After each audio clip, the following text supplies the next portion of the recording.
क्या आप भी उन यादों, रिश्तों या बातों से बंधे हुए हैं जो आपको अंदर ही अंदर तोड़ रही हैं? क्या आपने कभी खुद से कहा है, काश मैं इसे भूल पाता? तो आप अकेले नहीं हैं। हम सब किसी न किसी बोझ को ढो रहे हैं, बीते हुए कल का, टूटी हुई उम्मीदों का, अधूरी बातों का। पर सवाल ये है, क्या छोड़ देना वाकई संभव है, या ये बस एक सुंदर विचार भर है? नमस्ते, आप देख रहे हैं विचार की दुनिया, और आज हम शुरू कर रहे हैं एक गहरी यात्रा द आर्ट ऑफ लेटिंग गो के साथ। ये सिर्फ किताब नहीं, बल्कि एक मानसिक क्रांति है जो सिखाती है कि कैसे आप अपने अंदर की उलझनों से आजाद हो सकते हैं। अध्याय 1, द आर्ट ऑफ लेटिंग गो, छोड़ने की कला क्या है? छोड़ना यानी हार मानना नहीं होता। छोड़ना कभी कभी सबसे साहसी निर्णय होता है। कभी किसी रिश्ते को, किसी आदत को, किसी सोच को या खुद को ही पीछे छोड़ देना ताकि आप हल्के हो सकें। यह किताब इसी अंदरूनी आजादी की बात करती है। एक डिकोटोमी ऑफ कंट्रोल, नियंत्रण की दो धाराएं। कुछ चीजें हमारे हाथ में होती हैं और कुछ नहीं। बुद्धिमान वही है जो इस फर्क को समझे। एपिक्टेटस, स्टोइक दार्शनिक। इस दुनिया में बहुत कुछ ऐसा है जिसे हम चाहकर भी नहीं बदल सकते, मौसम, लोग, बीती घटनाएं। पर हम किस बात पर ध्यान देते हैं? हम बार बार उन्हीं चीजों से जूझते हैं जो हमारे कंट्रोल में नहीं होती। इसलिए हमें सीखना है कि क्या कंट्रोल में है। हमारा सोच, हमारी प्रतिक्रिया, हमारी मेहनत, हमारे निर्णय। क्या कंट्रोल में नहीं है? दूसरों का व्यवहार, परिणाम, समाज की सोच, बीता हुआ कल। जब हम सिर्फ अपने कंट्रोल वाले हिस्से पर ध्यान देते हैं, तब हम शांत रहते हैं। नहीं तो हमारी पूरी ऊर्जा बर्बाद होती है उन चीजों पर जो हम बदल ही नहीं सकते। कैसे करें अभ्यास? 1, हर परिस्थिति में खुद से पूछिए, क्या ये मेरे नियंत्रण में है? अगर जवाब नहीं है, तो उसे छोड़ना ही बुद्धिमानी है। 2, माइंडफुलनेस, हर पल को पूरी तरह जीना। ना भविष्य की चिंता, ना अतीत का बोझ, सिर्फ अब में रहना। 3, बॉडी स्कैन मेडिटेशन, अपने शरीर के हर हिस्से पर ध्यान देना, बस महसूस करना, बिना किसी निर्णय के। 2, नॉन जजमेंटल थिंकिंग, बिना निर्णय के सोचना। जब भी कुछ गलत होता है, हम तुरंत लेबल लगा देते हैं। मैं फेल हो गया, मैं अच्छा नहीं हूं, मेरे साथ ही ऐसा क्यों होता है? पर क्या हम कभी अपने विचारों को सिर्फ एक पर्यवेक्षक की तरह देखते हैं, बिना उन्हें अच्छा या बुरा कहे? नॉन जजमेंटल थिंकिंग का मतलब है अपने विचारों को देखना, पर उन्हें पकड़ना नहीं। उन्हें बस आने और जाने देना, जैसे बादल आते हैं और चले जाते हैं। कोई विचार अगर कहता है मैं बेकार हूं, तो आप उसे पकड़ने की जगह कह सकते हैं, यह एक विचार है, जरूरी नहीं कि ये सच हो। इस सोच से हम खुद से नफरत करना बंद करते हैं। हम गलतियों को भी दया के साथ देख पाते हैं। और यही है लेटिंग गो की शुरुआत। 3, सेल्फ डिस्टेंसिंग, खुद से थोड़ी दूरी बनाना। कभी आपने अपने ही जीवन को किसी फिल्म की तरह देखा है? सेल्फ डिस्टेंसिंग एक मानसिक तकनीक है जिसमें हम अपनी परेशानियों को पहली नजर से नहीं बल्कि तीसरी नजर से देखते हैं, जैसे कोई और व्यक्ति देख रहा हो। उदाहरण, मान लीजिए आप गुस्से में हैं, तो कहने की बजाय मैं बहुत गुस्से में हूं, कहीं बेहतर होगा अमित या अपना नाम अभी गुस्से में है। ये छोटा सा बदलाव एक दूरी बनाता है, और इसी दूरी से हमें विकल्प दिखते हैं। हम रिएक्ट नहीं करते, हम सोचते हैं। हम टूटते नहीं, हम समझते हैं। टूल्स: जर्नलिंग, अपने बारे में थर्ड पर्सन में लिखना। फ्यूचर सेल्फ विजुअलाइजेशन, अपने भविष्य के नजरिए से आज की समस्या को देखना। ऑब्जर्वर मोड, खुद को दर्पण में देखते हुए सोचिए, मैं इस स्थिति में किसी दोस्त को क्या सलाह देता। अंतिम सोच, शुरुआत यहीं से होती है। लेटिंग गो कोई एक रात में सीखने वाली चीज नहीं है। यह एक अभ्यास है, हर रोज, हर पल।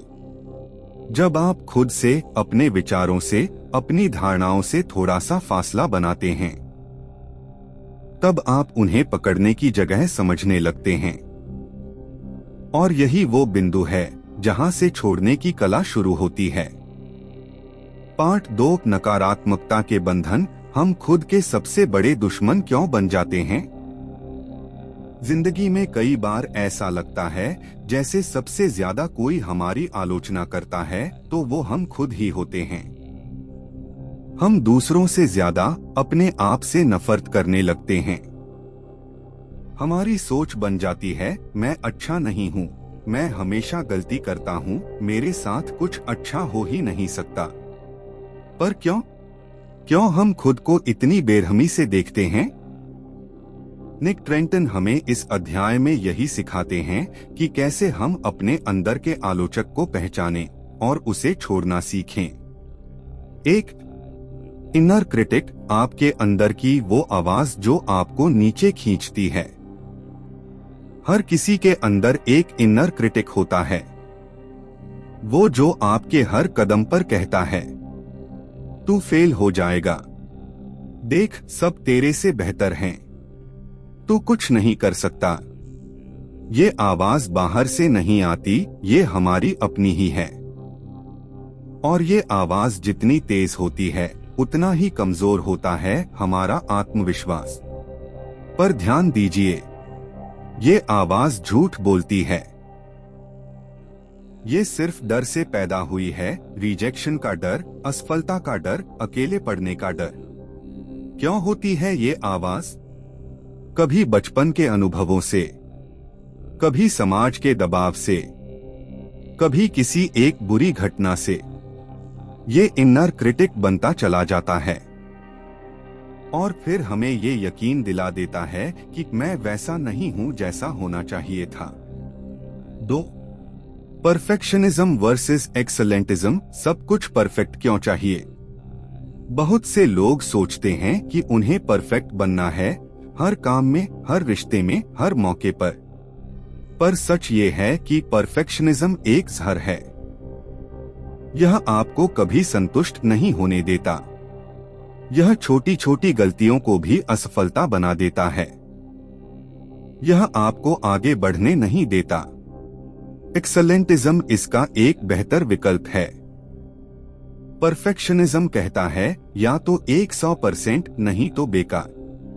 एक्सेलेंटिज्म कहता है मैं पूरी ईमानदारी से अपनी क्षमता के अनुसार प्रयास कर रहा हूँ और यही काफी है। आपके जीवन में एक्सेलेंट होना जरूरी है, परफेक्ट होना नहीं। 3. Non attachment. सब कुछ अपने साथ जोड़ना जरूरी नहीं। हम हर चीज से बंध जाते हैं, अपने विचारों से, अपने काम से, अपनी पहचान से। पर जब वो चीजें हमसे छिनती हैं या टूटती हैं, तो हम भी बिखर जाते हैं। अटैचमेंट दर्द की जड़ है। नॉन अटैचमेंट का मतलब यह नहीं है कि आपको कुछ भी फर्क नहीं पड़ता। इसका मतलब है आप हर चीज को पूरा अनुभव करते हैं लेकिन उसमें खोते नहीं हैं। प्यार करो पर पकड़ो मत। मेहनत करो पर परिणाम से चिपको मत। अपनी पहचान बनाओ पर उसमें कैद मत हो जाओ। 4. Media detox. क्या आप वही सोचते हैं जो आप देख रहे हैं? आज हमारी सोच का बहुत बड़ा हिस्सा सोशल मीडिया, न्यूज और इंटरनेट तय करता है। हर दिन कंपैरिजन, नेगेटिविटी और फियर बेस्ड कंटेंट से हम घिरे होते हैं। निक ट्रेंटन कहते हैं, जो आप कंज्यूम करते हैं वही आपका कॉन्शियसनेस बनाता है। इसलिए क्यूरेटेड मीडिया कंजम्पशन जरूरी है। Unfollow toxic accounts, limit Doom scrolling, choose content that uplifts and educates. Media detox सिर्फ स्क्रीन टाइम कम करने का उपाय नहीं है, यह एक मानसिक शुद्धि है। नकारात्मक सोच से बाहर निकलने के 3 व्यावहारिक कदम। स्टेप 1, इनर क्रिटिक की आवाज को पहचानो। जब भी आपके अंदर से कोई नकारात्मक बात निकले, उसे लिखिए। उदाहरण, मैं कुछ भी ठीक से नहीं कर पाता। अब इसे चुनौती दीजिए, क्या ये हर बार सच होता है? क्या कोई उदाहरण है जब मैंने कुछ अच्छा किया? आप पाएंगे आपका इनर क्रिटिक फैक्ट्स नहीं बोल रहा, बस डर निकाल रहा है। Step 2, replace judgement with compassion. खुद से बात ऐसे कीजिए जैसे आप अपने सबसे अच्छे दोस्त से करते हैं। उदाहरण, मैं बहुत मूर्ख हूं, मुझसे गलती हुई है, लेकिन मैं सीख रहा हूं। कंपैशन कोई कमजोरी नहीं, ये एक आंतरिक ताकत है। Step 3, observe, don't attach. हर बार जब कोई नकारात्मक भावना आए, उसे पकड़ने की जगह बस देखिए। कहिए, ये चिंता है, मैं इसे देख रहा हूं। ना भागिए, ना चिपकिए, इसे आने दीजिए, फिर जाने दीजिए।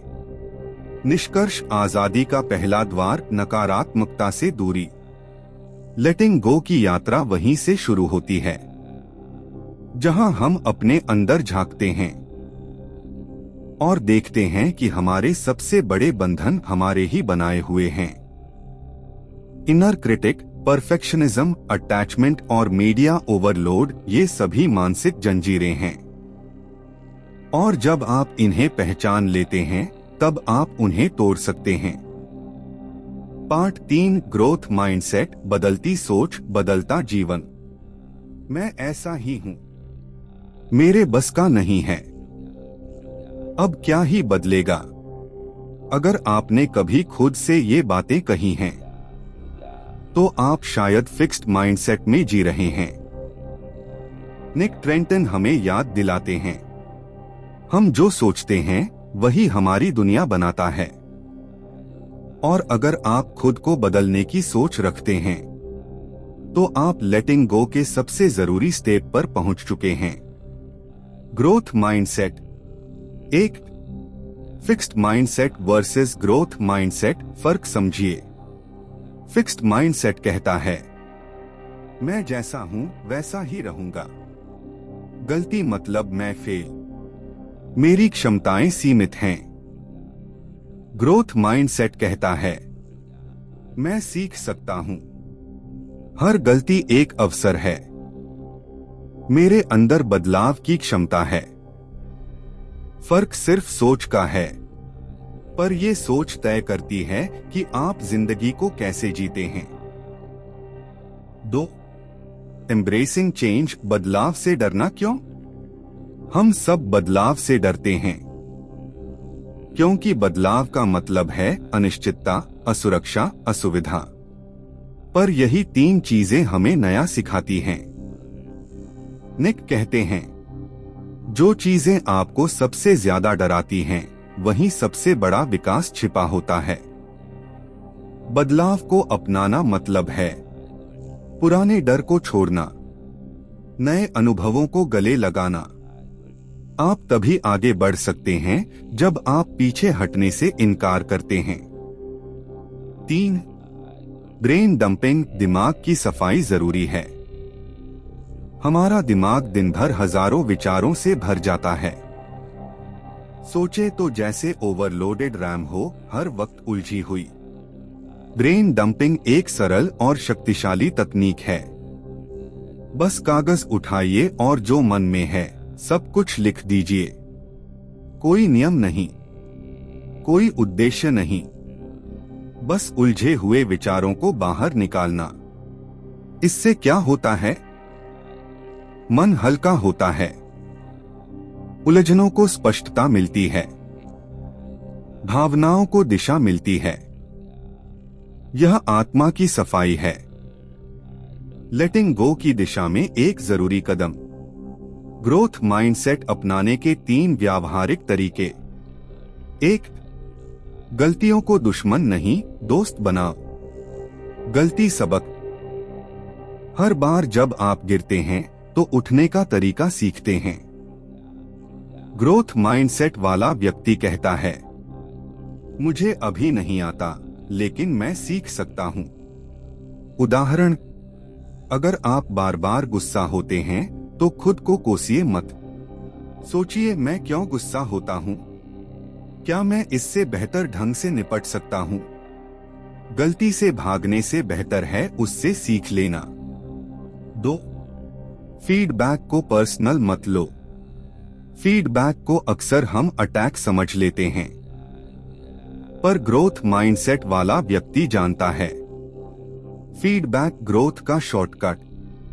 अगर कोई आपकी आलोचना करता है तो सोचिए, क्या इसमें कुछ सच्चाई है? क्या मैं इससे कुछ सीख सकता हूं? हर प्रतिक्रिया आपको सुधारने का मौका देती है। 3. Progress perfection. परफेक्शनिज्म आपको थकाता है, प्रोग्रेस आपको आगे बढ़ाता है। हर दिन थोड़ा बेहतर होना ही असली जीत है। अपने दिन का अंत इस सवाल से कीजिए, मैं आज कहां बेहतर था? बस वही आपकी सफलता है। ग्रोथ माइंडसेट प्लस लेटिंग गो कैसे जुड़ते हैं? लेटिंग गो सिर्फ छोड़ना नहीं है, ये खुद को नया बनने की इजाजत देना है। ग्रोथ माइंडसेट वही फाउंडेशन है जिस पर लेटिंग गो की पूरी इमारत टिकी होती है। जब आप मानते हैं कि आप बदल सकते हैं, तभी आप बीते हुए को छोड़ने का साहस जुटाते हैं। तभी आप नए जीवन की ओर पहला कदम रखते हैं। निष्कर्ष, आज से, अभी से सोच बदलिए, जीवन बदलिए। आप वो नहीं हैं जो आप सोचते हैं कि आप हैं। आप वो हैं जो आप सोचना चुनते हैं। ग्रोथ माइंडसेट आपको ये चुनाव देता है कि आप हर दिन खुद को नए सिरे से गढ़ सकते हैं। ब्रेन डंपिंग, बदलाव को अपनाना, गलतियों से सीखना, ये सब वो रास्ते हैं जो आपको छोड़ने की कला में आगे ले जाते हैं। पार्ट 4, भावनात्मक मुक्ति। जब दिल कहे अब बस छोड़ दो। हमने छोड़ा पुरानी सोच, अंदर का आलोचक, परफेक्शन का बोझ और उन बातों को जो हमारे बस में नहीं थीं। पर सबसे मुश्किल हिस्सा अभी बाकी है, दिल का बोझ। निक ट्रेंटन इस अंतिम भाग में हमें वो मनोवैज्ञानिक उपकरण देते हैं जो हमें सिर्फ सोचने में नहीं, महसूस करने में भी मुक्त कर सकें। 1. Narrative therapy. अपनी कहानी को फिर से लिखिए। हर किसी के जीवन में एक कहानी होती है जिसे हम बार बार दोहराते हैं अपने मन में। मेरे साथ हमेशा ऐसा ही होता है, मैं कभी किसी के लायक नहीं रहा, मुझे कोई नहीं समझता। यही सेल्फ स्क्रिप्ट्स होते हैं जो हमें बांध कर रखते हैं। नैरेटिव थेरेपी कहती है, आप अपने जीवन की कहानी के लेखक खुद हैं। तो अगर कहानी तकलीफ दे रही है, तो क्या आप उसे दोबारा लिखने को तैयार हैं? कैसे करें? 1. उस सेल्फ स्क्रिप्ट को पहचानिए जो आपको चोट पहुंचा रहा है। 2. उसे लिखिए जैसे कोई पुराने जमाने की कहानी। 3. फिर एक नया अंत दीजिए जिसमें आप स्ट्रॉन्गर, वाइसर और फ्रीयर हों। 2. फॉरगिवनेस। माफ करना उनके लिए नहीं, खुद के लिए। माफ करना कोई धार्मिक बात नहीं, ये एक मनोवैज्ञानिक मुक्ति है।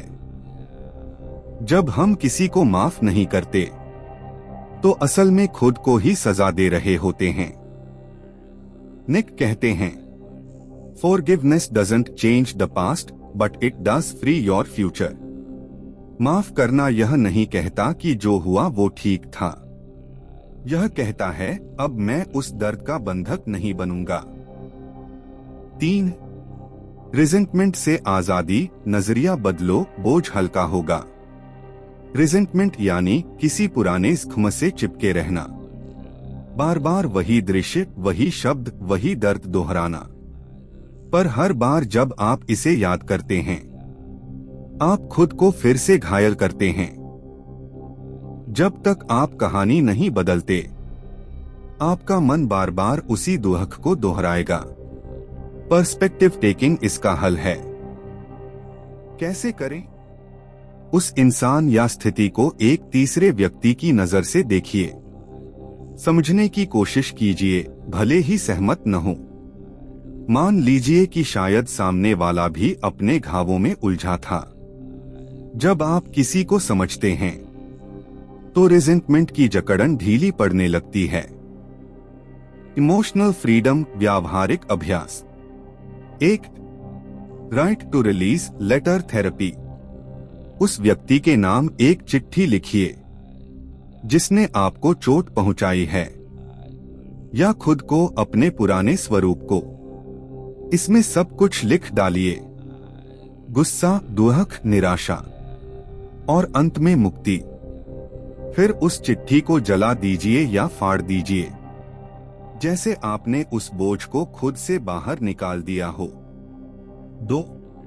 Future self visualisation. अपनी आंखें बंद कीजिए और खुद को 5 साल बाद देखिए, जहां आप हल्के हैं, शांत हैं, मुक्त हैं। क्या उस भविष्य के आपको अभी वाली नाराजगी की जरूरत है? क्या वो इंसान जिसे आप पकड़े हुए हैं, आपके उस भविष्य में कोई जगह रखता है? अगर नहीं, तो आज ही उससे छुटकारा पाना शुरू कीजिए। निष्कर्ष, लेटिंग गो। अब आप तैयार हैं। इस पूरी यात्रा में हमने सीखा क्या हमारे नियंत्रण में है और क्या नहीं।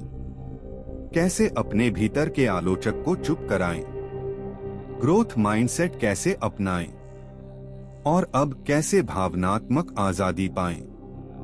लेटिंग गो कोई एक दिन की प्रक्रिया नहीं है। यह हर रोज खुद को माफ करने की कला है। हर पल खुद से कहने की हिम्मत है, अब मैं बंधन नहीं, आजादी चुनूंगा। अगर आप यहाँ तक पहुँचे हैं, तो आप खुद को बदलने के लिए वाकई तैयार हैं। विचार की दुनिया में हम ऐसे ही विचारों की बात करते हैं जो आपके जीवन को भीतर से हिला दें। अगर ये पूरी श्रृंखला आपको पसंद आई, तो वीडियो को लाइक कीजिए, चैनल को सब्सक्राइब कीजिए और शेयर कीजिए, क्योंकि शायद किसी और को भी छोड़ने की जरूरत है। याद रखिए, पकड़ना ताकत नहीं, छोड़ना हिम्मत है। Let go and B free.